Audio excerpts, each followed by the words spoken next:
நாம் இப்போ என்ன பார்க்க போகிறோம்னா தேன் கூட்டில் தேனீக்கள் வந்து கூடு கட்டும்போது கோணையாக கட்டிடுங்க. அதை எப்படி நம்ம ரீஅட்ஜஸ்ட் பண்ணுறதுன்னு பார்க்க போகிறோம். ஸோ அதுக்கு தான் நான் வந்து இங்கே வந்து ஒரு எக்ஸ்ட்ரா ஒரு பெட்டி வச்சுருக்கேன். அந்த பெட்டியில் வந்து நம்ம வந்து நல்லா இருக்க ஆடையை மட்டும் அட்ஜஸ்ட் பண்ணி ஒன்றா நல்லா இருக்க ஆடையும் வைப்போம், அட்ஜஸ்ட் பண்ண ஆடையும் இங்கே நான் உள்ளே வைக்க போகிறோம்.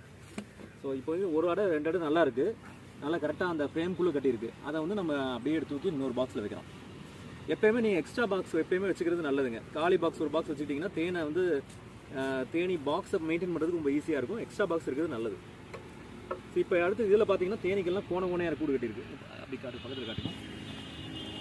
தேனீக்கள் பாருங்கள், இந்த அடையில் கட்டி இந்த அடையில் ஜாயின் பண்ணியிருக்குது, இந்த அடையில் கட்டி இந்த அடையில் ஜாயின் பண்ணியிருக்கு, இந்த அடையில் கட்டி இந்த இடையில ஜாயின் பண்ணியிருக்கு, அப்படியே இந்த அடையில் கட்டி இங்கே ஜாயின் பண்ணியிருக்கு. ஸோ இதை வந்து நம்ம ரீஅட்ஜஸ்ட் பண்ணி தனித்தனி அடையில் தனித்தனி ஃப்ரேமில் ஃபிக்ஸ் பண்ண போகிறோம்.